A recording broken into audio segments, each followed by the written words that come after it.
From the classic favorites to unique twists, we're making 12 different Christmas cookies to sweeten your holiday season. Grab your apron, preheat that oven, and join me in spreading the warmth and sweetness of the season.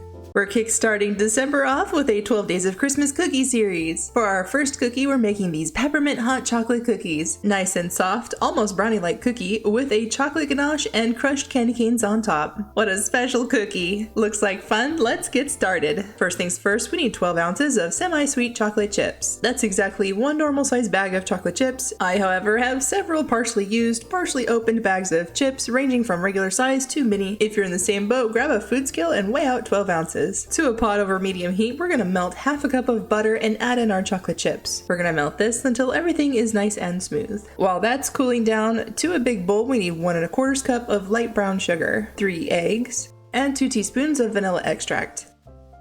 Mix, mix, mix. Mix until combined. I will post an ingredients list towards the end of this video. No need to write anything down. It should also be posted in the video's description box along with the directions. Once everything has been mixed, slowly add in your melted chocolate. If it's still warm, which it probably will be, add in just a little bit at a time. If you add it all in right away, there's a slight chance you might make scrambled eggs. Yuck. We don't want that now, do we? Once it looks like your eggs are fine, add in the rest of the melted chocolate. Give everything a good final mix. Okay, now we're ready for our dry ingredients. We need 1/4 cup of unsweetened cocoa powder, 1/4 teaspoon of salt, and 1 1/2 cups of all-purpose flour. The recipe says to stir in the dry ingredients, so that's what I'm gonna do. It also says to refrigerate the dough for at least 2 hours or until the dough is firm. I hate waiting. I hate waiting. It does look like brownie batter. Okay, we'll cover it and stick it in the fridge for 2 hours. Grr. Well, what do you know? It's the next day, way longer than 2 hours. So of course our dough is rock hard. Any normal person would let this dough soften up before attempting to work with it. But it's the holidays, we don't have time for that. We got things to bake. Once you can, scoop out your dough, roll them into balls like so, and place them on a parchment-lined baking sheet. Into the oven at 350 degrees for 10 to 12 minutes. And here they are, fresh from the oven.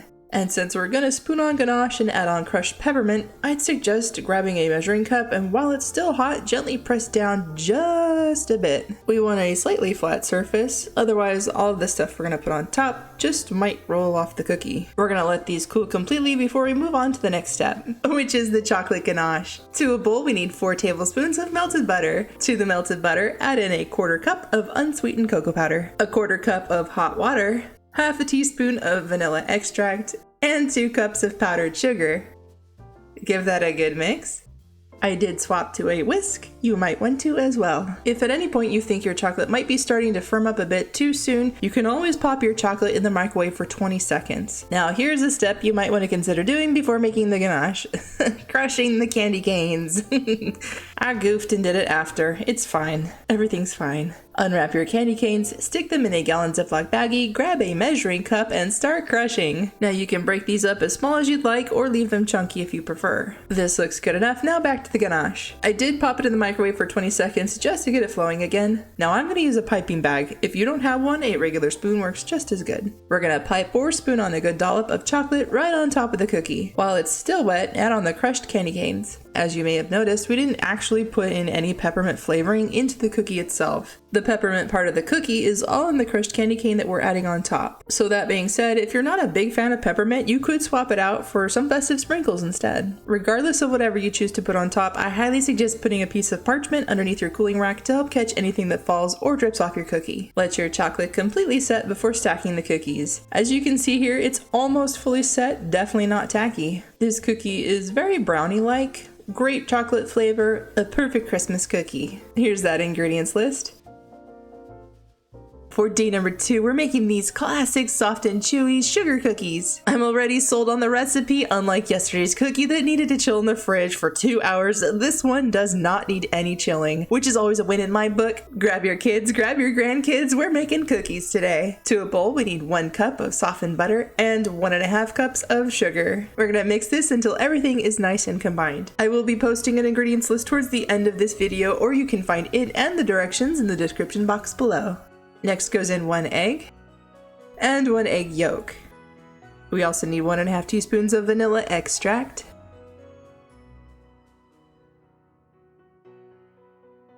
Give that a good mix.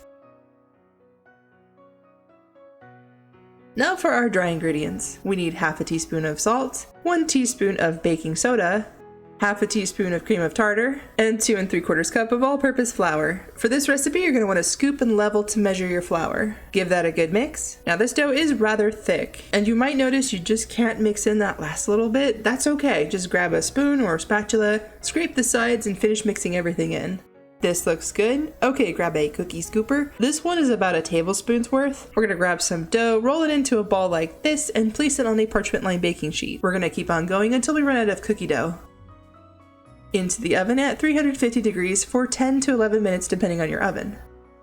For our second baking sheet of cookies, we're going to cover our dough balls in festive Christmas sprinkles. This is not colored standing sugar, these are the chunkier version, the coarse grained sugar. They're large enough that they won't melt when baked, but also not intrusively coarse. Grab a dough ball, choose a color, and coat your cookie dough. I find it's a lot easier just to pick up the ball and drop it back down into the sugar, instead of pressing the ball into the sugar. This way it still retains its shape as you cover it. This sounds like a perfect job for kids!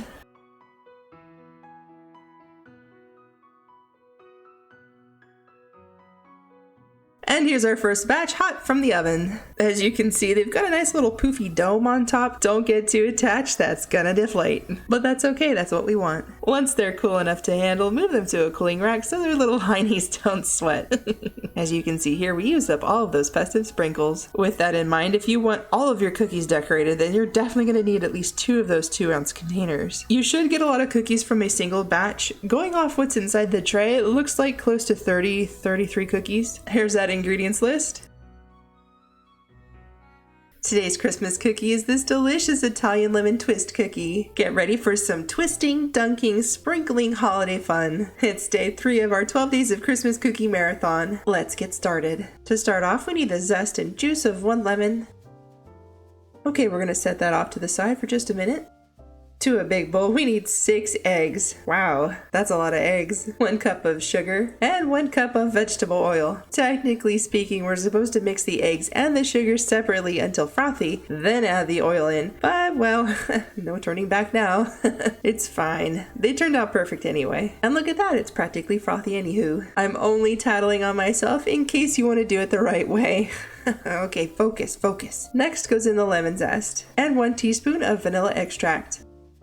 Give that a good mix. I will have an ingredients list pop up on the screen towards the end of this video. It's also posted in the description box along with the directions. In this other bowl, we have 5 cups of all-purpose flour. To that, we're gonna add in 6 teaspoons of baking powder. Oh yeah, did I forget to mention this recipe makes over 4 dozen cookies?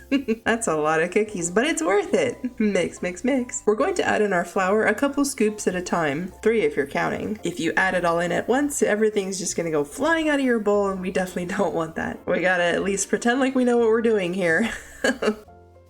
This looks good. Scrape the sides if needed. Then we're gonna flour our work surface. Dump everything out. It does help to flour your hands. No, we're not going to knead the dough or anything. We just want to shape it into a ball. But to do that, we need it not to stick to everything it touches. We're going to pat it, flip it, basically make sure there aren't any sticky surfaces. This looks pretty good. Now we're going to quarter it.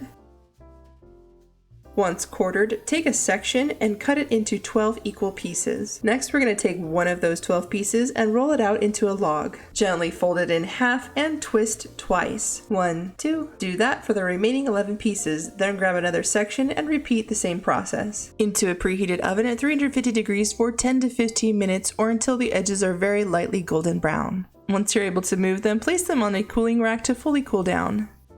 As you can see, some of the twists are more pronounced than others, and here's why. When you flour your dough like this versus this one, which is not floured, you get more of a pronounced twist like this versus this one, which was not floured. In the end, it really doesn't matter because we're going to cover it with icing. To a bowl, we need 1 cup of powdered sugar and however much lemon juice needed to make your icing look something like this. The recipe doesn't specify how much you need other than the juice of 1 lemon. I added in a little at a time until I got this runny consistency. Grab a cookie and start dipping. It's best to add on the sprinkles while the icing is still wet. I'm using these holiday sprinkles here. No, you don't have to use them if you don't like sprinkles. They're perfectly fine without.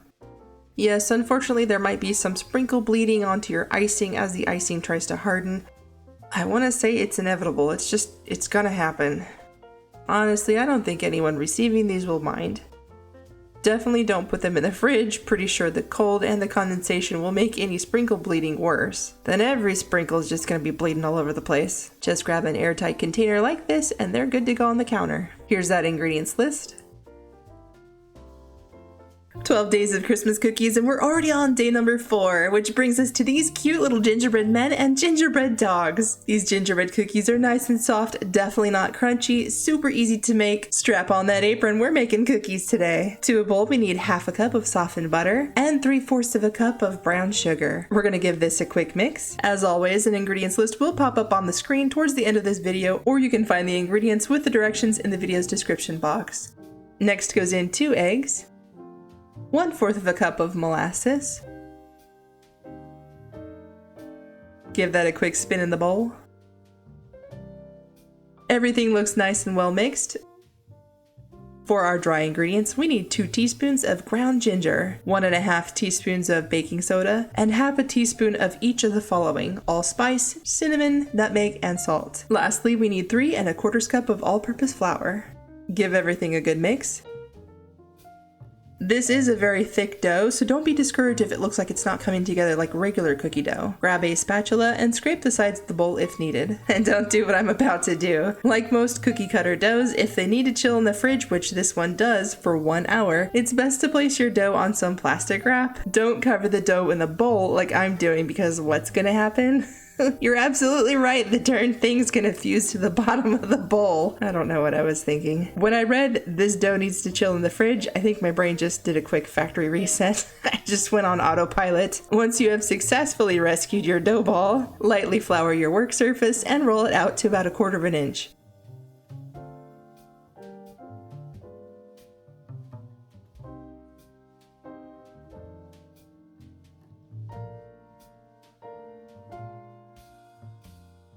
Here's my gingerbread man, quite dashing. Unfortunately, almost 13 years ago, our previous GSD chewed on the corner of my gingerbread girl. I was able to rescue the cookie cutter, but not soon enough. So instead of a gingerbread girl, I'm gonna make some gingerbread dogs in honor of my husband's naughty puppy. These cookie cutters came in a huge pack of over 100 assorted seasonal cutters. I'll put a link in the description box if you're interested. I still haven't found the perfect thin cookie spatula, which means I'm still resorting to using this knife. Whatever works, am I right?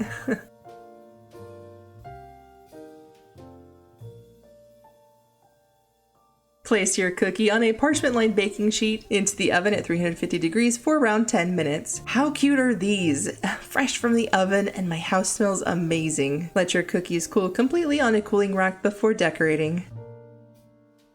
To make the icing, we need 1.5 cups of powdered sugar,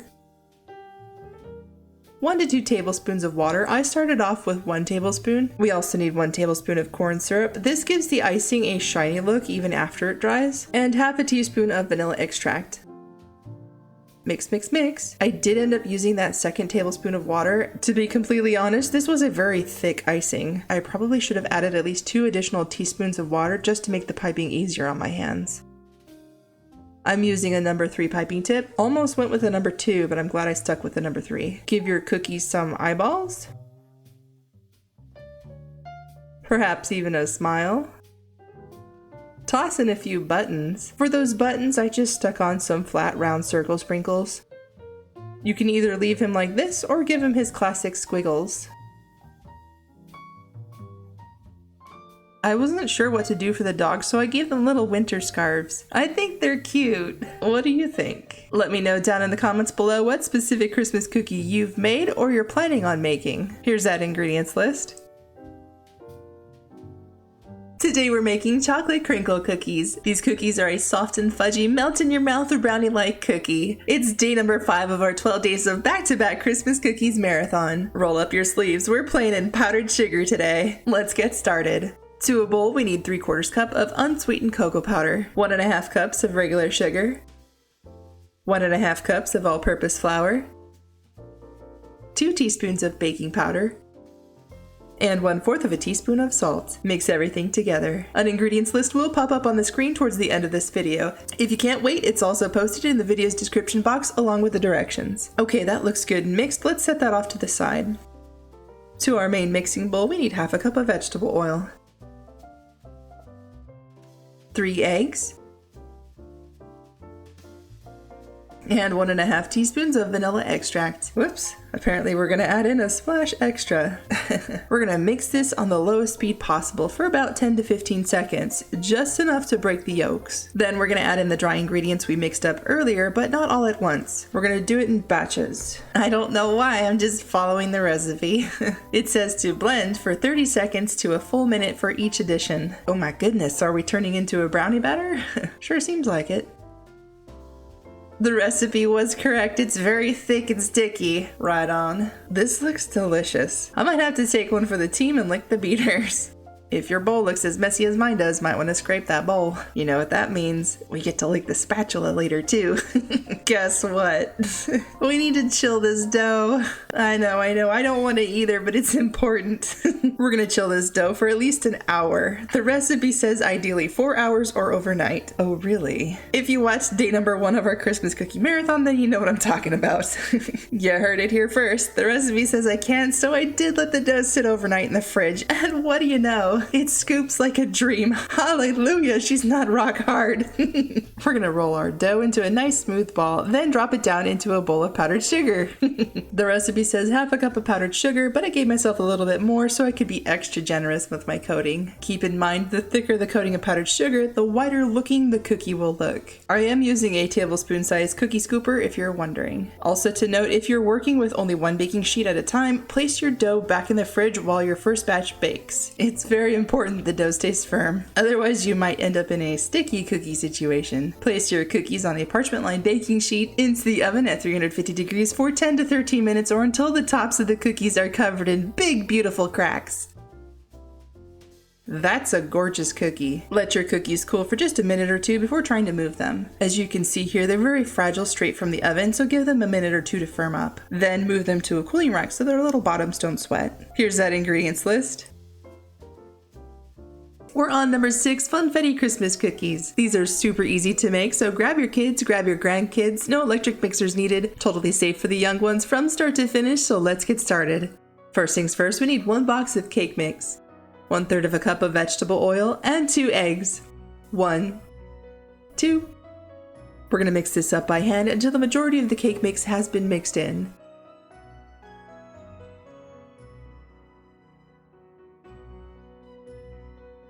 Next goes in 2 tablespoons of holiday sprinkles. Give that a good mix in. I did decide to add in a dash more. It's the holidays after all. It's important these cookies are Christmas festive through and through. Next we need our trusty baking sheet lined with parchment paper.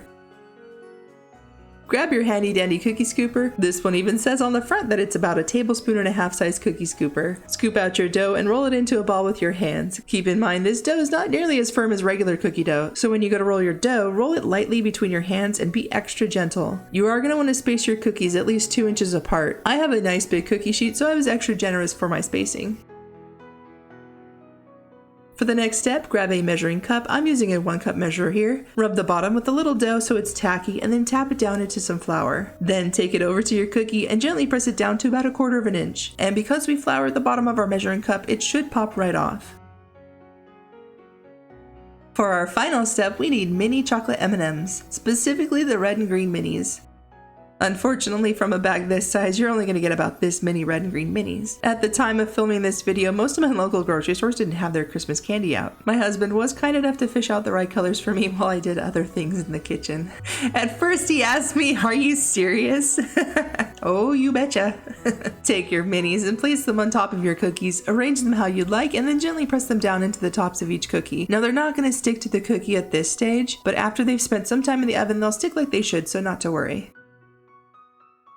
Into the oven at 350 degrees for 8 minutes. And here they are, fresh from the oven and still a little poofy on top. The dome will level out slightly as they cool. Here, I'll place one that's completely cooled right next to it so you can see the difference. Very slight difference, but still wanted to mention it. Please note that these cookies are very delicate out of the oven and shouldn't be moved right away. Let them cool right where they are, and then once you think they're ready, you can move them to a cooling rack if you so choose. Let's break one in half real quick. Nice and soft, very festive throughout the cookie. If you prefer a slightly stiffer, crunchier cookie, tack on an additional 3 minutes on the bake time. Oh boy, we're making Christmas Pinwheel cookies for the 7th day of our 12 Days of Christmas Cookies marathon. This cookie may look complicated, but once you've seen the process, you'll be running to your kitchen to start making your very own. To get started, we need 1 cup of softened butter and 1 cup of sugar. We're gonna mix this up until it's nice and creamy. I will post an ingredients list towards the end of this video. It can also be found down below in the description box along with the directions. This looks good. Next goes in 1 egg and 1 teaspoon of vanilla extract. The recipe actually calls for 3/4 of a teaspoon of almond extract. If you want to stay true to the recipe, then use that. I personally feel like this isn't quite the right cookie for almond extract, but that's just my opinion. And you can't really go wrong with classic vanilla. Scrape the bowl if needed. I'm just gonna give it one final mix. Now for our dry ingredients. We need 2 1/4 cups of all-purpose flour, 1 teaspoon of baking powder, and 1/2 teaspoon of salt. Mix, mix, mix. I love this mixing bowl. It comes in a set of 10 and they're all nesting. If you watch my channel frequently, then you've probably seen these a lot.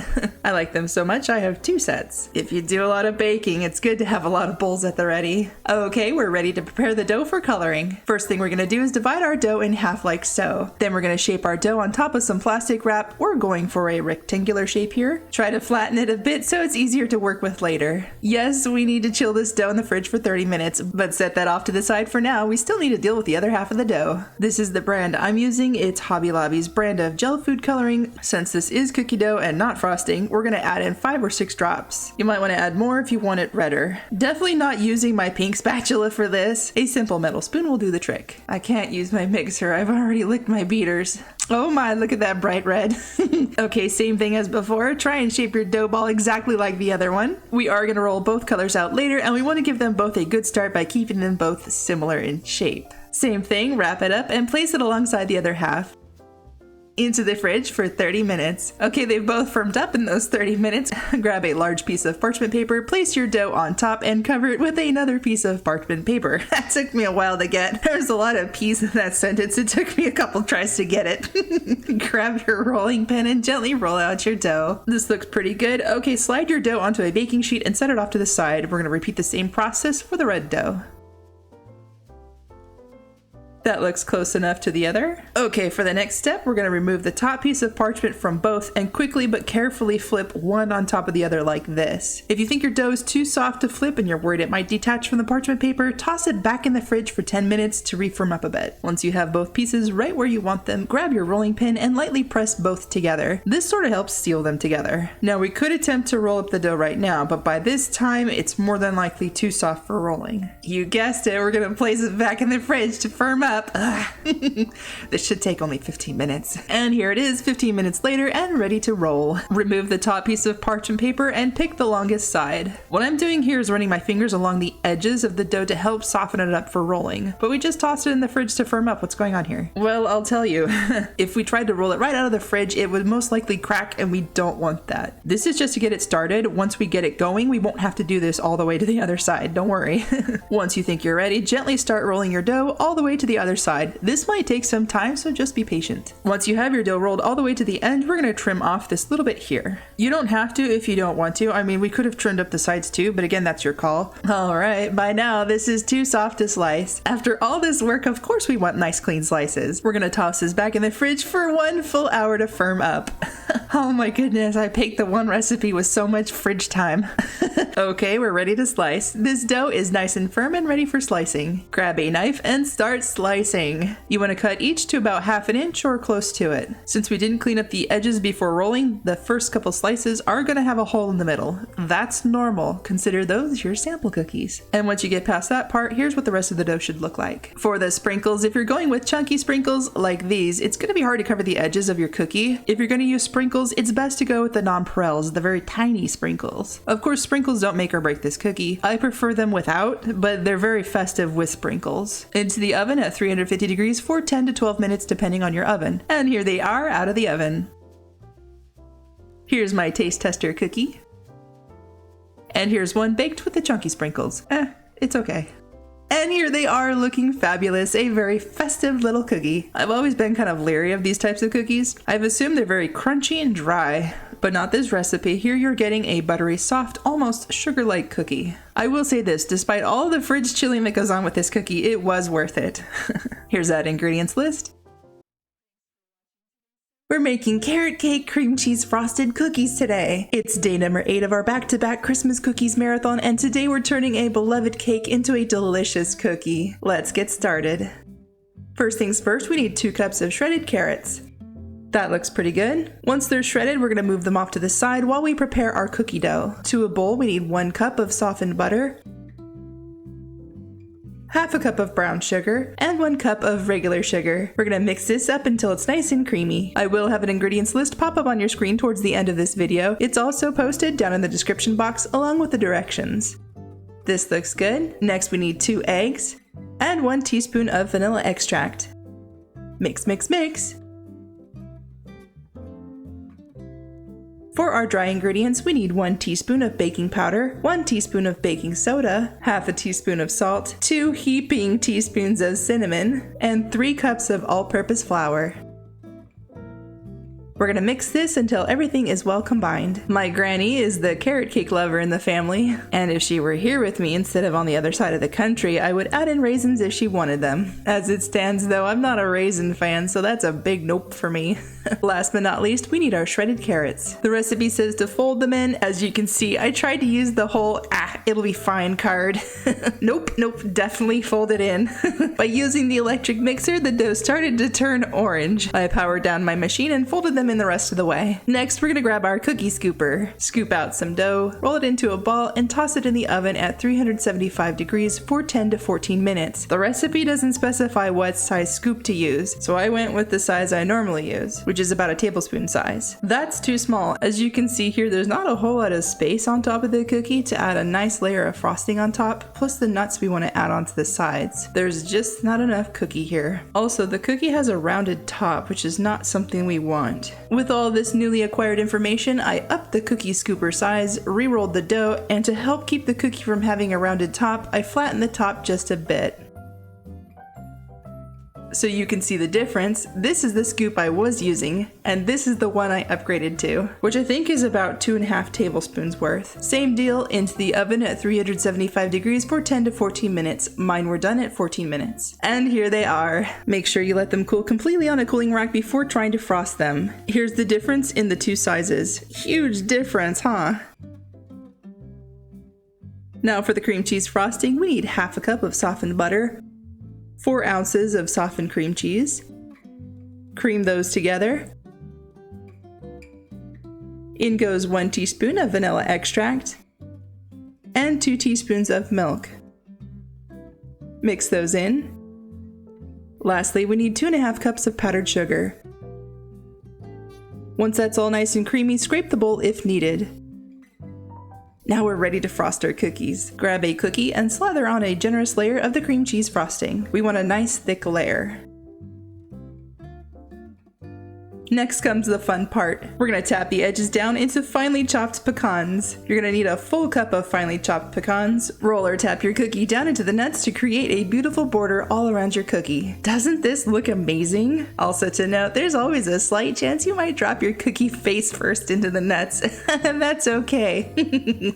Like I did here, it's fine. After frosting all of those big cookies, this is all that's left of the frosting. Just enough to frost the few remaining smaller cookies from the first batch that went into the oven. Obviously, these need to stay in the fridge because of the frosting. Other than that, I would take them out at about 30 minutes to an hour prior to any event. Here's that ingredients list. Today we're making pecan balls. Some call them pecan puffs, call them whatever you want. I'm just glad we landed on a recipe that doesn't require any fridge chilling time. With this cookie, you're looking at a nice shortbread cookie packed with pecans and rolled in lots and lots of powdered sugar. To a bowl, we need 1 cup of softened butter, 1/3 of a cup of sugar, and 1 teaspoon of vanilla extract. We're gonna mix this up real quick. Next goes in half a teaspoon of salt and 2 cups of all-purpose flour. This crumbly texture is a good place to stop.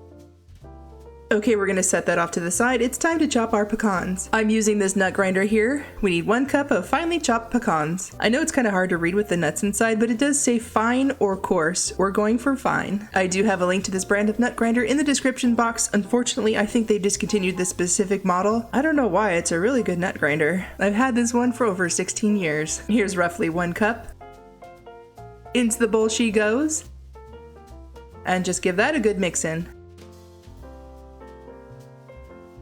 Okay, we're ready to scoop out our dough. Grab your favorite baking sheet and line it with some parchment paper.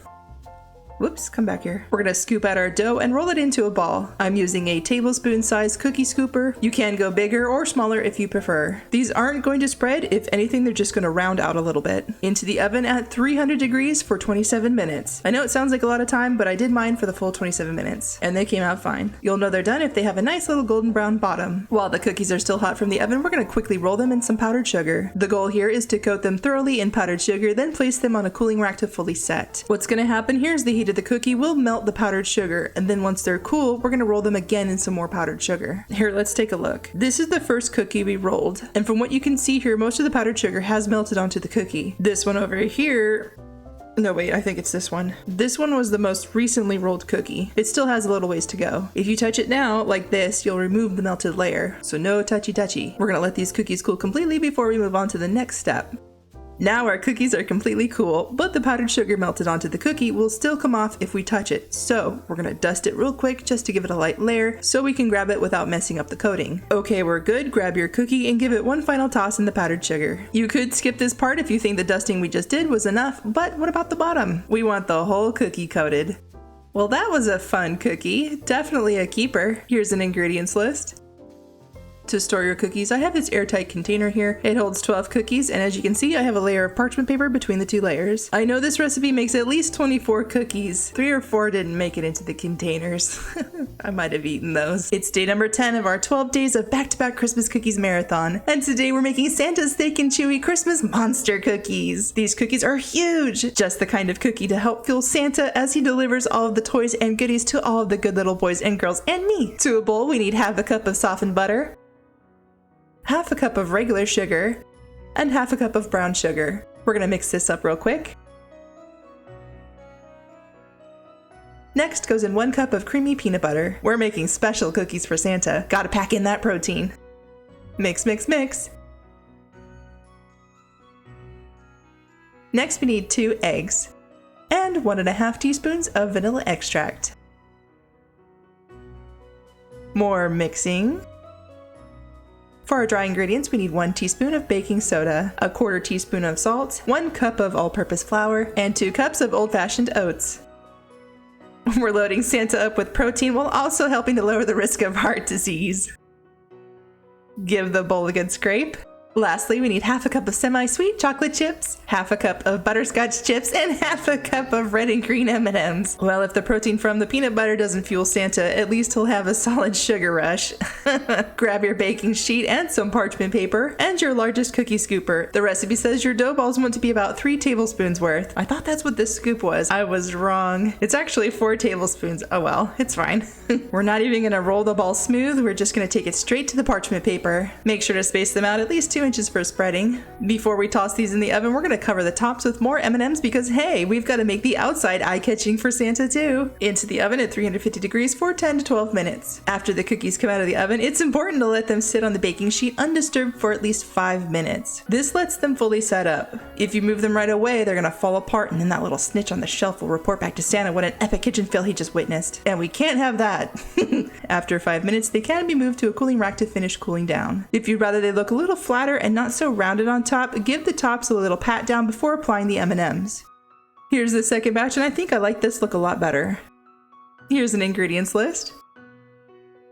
We're making turtle thumbprint cookies today. This cookie is packed full of chocolate, caramel, and pecans. What a great combination. This is day number 11 of our 12 Days of Christmas Cookies series. Let's get started. To a bowl, we need half a cup of softened butter and 2/3 of a cup of sugar. We're gonna mix this up real quick. I will have an ingredients list pop up on the screen towards the end of this video, so no need to write anything down. It's also located in the description box below along with the directions. Next, we're gonna add in 1 egg yolk. Also save the egg white for later. 2 tablespoons of milk, and 1 teaspoon of vanilla extract. We're going to mix this until it's nice and creamy. Next goes in the dry ingredients. We need 1/3 of a cup of unsweetened cocoa powder, 1/4 of a teaspoon of salt, and 1 cup of all-purpose flour. We're going to mix this until it's just combined. Give the bowl a good scrape. The recipe says we need to refrigerate this dough for 1 hour. Grab a bit of parchment paper and into the fridge she goes. Okay, it's been a full hour, which means it's time for the next step, which is whisking the egg white we reserved earlier. Once it's nice and frothy, set that off to the side. It's been a full hour and our dough is ready. We're going to use a tablespoon-sized cookie scooper and roll our dough into a ball. We're then going to drop it into our frothy egg white, give it a nice coating, and then take it over to some chopped pecans and give it a good toss in the nuts. If you need to, don't be shy, press those nuts into the cookie dough. You are going to need 1 cup of chopped pecans. Then place your cookie on a parchment-lined baking sheet and continue with the rest. I did find it was easier to ball up all the dough right away, and then use one hand to coat the dough ball in the egg whites and the other for coating the nuts. I feel like this method contains the mess a bit better. Once all of your dough balls are coated in nuts and ready to go, we're going to take half a teaspoon sized measuring spoon here and gently press down into the center of each dough ball. We're creating a well for the caramel to sit in later.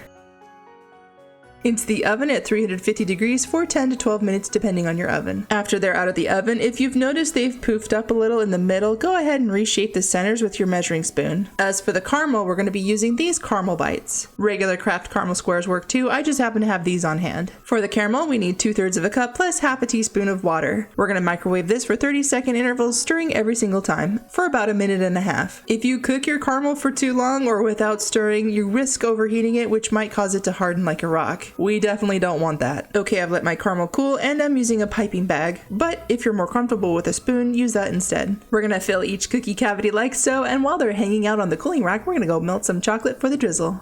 I'm using chocolate melting candies here, but you can use chocolate chips if you prefer. Same as before, we only need a little bit, and we're gonna melt this in the microwave, stirring every 30 seconds or so until it's melted. I'm using a sandwich baggie here, and we're just gonna go back and forth, drizzling on some chocolate. How pretty is that, and super easy to make. Let your chocolate completely set before stacking your cookies. This recipe makes about 20 cookies. Here's that ingredients list. And here they are, delicious ribbon cookies, the final Christmas cookie to complete our 12 Days of Christmas Cookies marathon. We did save the best for last, and I can't wait to show you how to make these. Let's get started.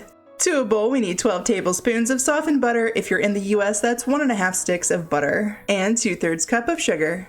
We're going to mix this until it's nice and creamy. I will post an ingredients list towards the end of this video. It is also posted down below in the video's description box. Next, we need 1 egg and 2 teaspoons of vanilla extract.